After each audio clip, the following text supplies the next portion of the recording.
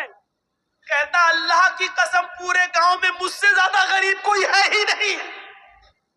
یہ دیکھیے اے اللہ کے رسول، پورا گاؤں آپ دیکھ لیجئے، میرا پورا قبیلہ، میرے پورے گاؤں پورے قبیلے میں مجھ سے زیادہ غریب کوئی ہے ہی نہیں۔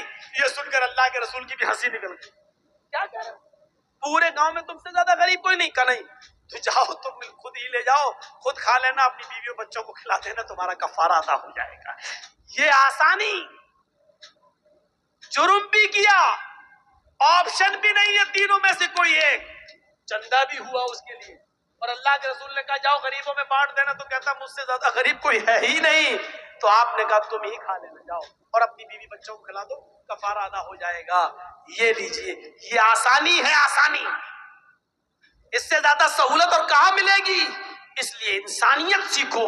انسانیت کا سب سے بڑا علم بردار کوئی مذہب ہے تو اسلام ہے۔ آپ بتائیے یہ تعلیم کہاں ملے گی؟ وَلَا تَسُبُّوا الَّذِينَ يَدْعُونَ مِن دُونِ اللَّهِ فَيَسُبُّوا اللَّهَ عَدْوًا بِغَيْرِ عِلْمٍ۔ یہ کہاں ملے گی تمہیں تعلیم؟ دنیا کے کسی مذہب کو اٹھا کر دکھا لو۔ آج بہت لوگ چلاتے رہتے ہیں ہم یہ ہم وہ، اور آج بنے بیٹھے ہیں لوگ، کرسی سنبھالے بیٹھے، لیکن یہ دکھائیں اللہ کیا کہہ رہا ہے؟ لا تسبوا الذین یدعون من دون اللہ، جو لوگ اللہ کے علاوہ غیر اللہ کی عبادت کرتے ہیں، مدد کے لیے غیروں کے پاس جاتے ہیں، غیروں کی عبادت کرتے ہیں، تم ان کے بزرگوں کو برا مت کہو، ان کے معبودوں کو برا مت کہو۔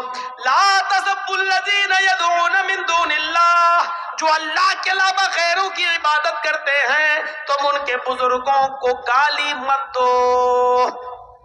کیا کہا؟ ان کو گالی مت دو۔ کیوں؟ فَيَسُبُّ اللَّهَ عَدْوًا بِغَيْرِ عِلْمٍ، پھر وہ دشمنی میں تمہارے اللہ کو گالی دیں گے بغیر علم کے، پھر وہ جہالت کی بنیاد پر وہ تمہارے رب کو گالی دیں گے۔ مسلمانوں، یہ سب سے بڑی نصیحت کی اللہ تعالیٰ نے۔ مسلمانوں بتایا کیا؟ اگر کوئی ہمیں الٹا کہہ رہا، غلط کہہ رہا ہے، تو اس کا یہ مطلب نہیں کہ تم بھی اس کو الٹا کہو گے۔ کوئی ہمارے، یہ بتائیے، کوئی پاگل کتا اگر ہمارے پیر میں کاٹ لے، اب آپ سمجھ جاؤ تو مزہ آ جائے ہم پاگل کتا کس کو کہہ رہے ہیں۔ اگر اس پاگل کتے کو آپ سمجھ جاؤ تو میری پوری تقریر کامیاب ہے، اور یہ نہیں سمجھ پائے تو پھر بیکار ہے۔ ہم پاگل کتے کا نام اس لیے نہیں لے رہے ہیں کیونکہ ان چینل والوں نے مجھے مجبور کر دیا ہے، سچ بولنے پر اور کڑوی بات بولنے پر مجھے مجبور کر دیا ہے، نہیں بولتا ہوں میں۔ اب یہ آپ کو اشاروں میں سمجھنا ہے، ان چینل والوں نے اپنا چینل چمکانے کے لیے مجھے وہ جملے نہ بولنے کے لیے مجھے مجبور کر دیا ہے۔ اب ہم نہیں بولیں گے، کسی بھی جلسے میں نہیں بولیں گے۔ اس پاگل کتے کو اگر آپ سمجھ جائیں تو مزہ آ جائے، پوری تقریر آپ سمجھ جائیں گے وہ پاگل کتا کون ہے۔ اگر کوئی پاگل کتا ہمیں کاٹ لے تو اس کا جواب یہ نہیں ہے کہ ہم بھی اس پاگل کتے کو کاٹیں۔ کیا کوئی عقل مند اس پاگل کتے کو کاٹے گا؟ اچھا یہ بتائیے کہ ایک پاگل کتے نے ہمیں کاٹ لیا، اب ہم اس کو کاٹنے جا رہے ہیں تو لوگ ہم کو کیا کہیں گے؟ یہ بھی پاگل ہے۔ کتے نے کاٹا، پاگل سا تو بھی اس کو کاٹ۔ کوئی اگر ہمارے نبی کو گالی دے رہا ہے، ہمارے نبی کی شان میں الٹا سیدھا بول رہا ہے، وہ پاگل ہے، اس کا دماغ بھرشٹ ہو چکا ہے۔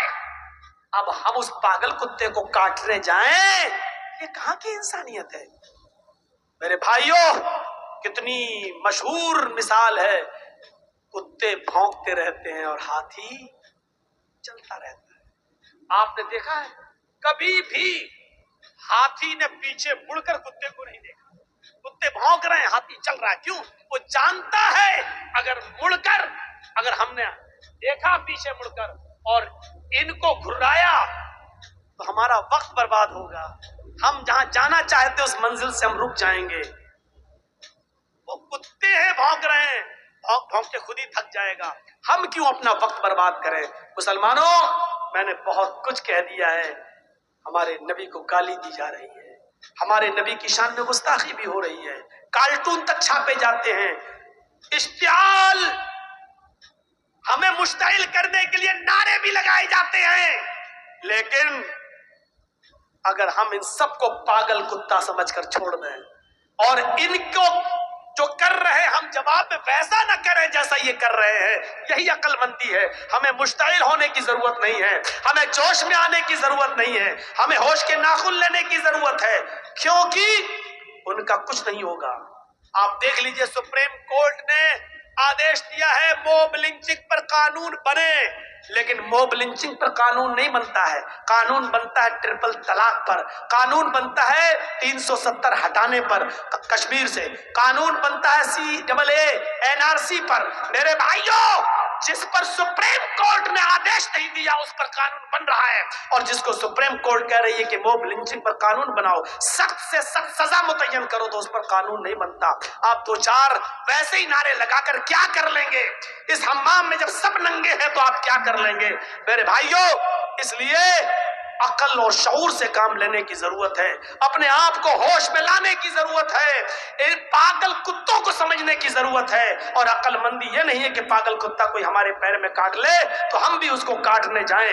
یہی قرآن نے کہا ہے, لا تسبوا الذین یدعون من دون اللہ, تم ان کو گالی مت دو جو اللہ کی عبادت نہیں کرتے, غیر اللہ کی عبادت کرتے ہیں, تم ان کو گالی مت دو. اگر تم ان کو گالی دو گے تو کیا ہوگا؟ فَيَسُبُّ اللَّهَ عَدْوًا بِغَيْرِ الْعِلْمِ, تو وہ بھی تمہارے اللہ کو گالی دیں گے, وہ بھی تم ان کے جھوٹے خدا کو گالی دو گے, وہ تمہارے اصلی خدا کو گالی دیں گے. تم ان کے جھوٹے معبودوں کو برا کہو گے, جواب میں وہ تمہارے اصلی رب کو برا کہیں گے. اس لیے اصلی رب کو گالیوں سے بچانے کے لیے ان کے جھوٹے خداؤں کو گالی مت دو, گالی مت دو. ان کے اندر جہالت ہے بغیر علم, وہ جہالت کی بنیاد پر رب کو گالی دیں گے کیونکہ وہ اللہ کو جانتے نہیں ہیں, پہچانتے نہیں ہیں. تو یہ میری تقریر کا خلاصہ تھا. میرے بھائیوں, 11 بجے میرا ٹائم تھا اور شاید 11:15 بجے 11:30 بجے مجھے لایا گیا, 2.25 گھنٹے. اور آج اس سفر کا یہ میرا پہلا پروگرام تھا. میں لکھنؤ سے سیدھے چلا دلی, ڈائریکٹ فلائٹ نہیں تھی, پہلے دلی اور پھر دلی سے پھر ادھر. تو میرے بھائیوں, پھر وہاں سے یہاں تک آنا اور بالکل تھکا ہوا, کیونکہ کل میں پھر اٹاوا گیا, اٹاوا سے پھر لکھنؤ آیا.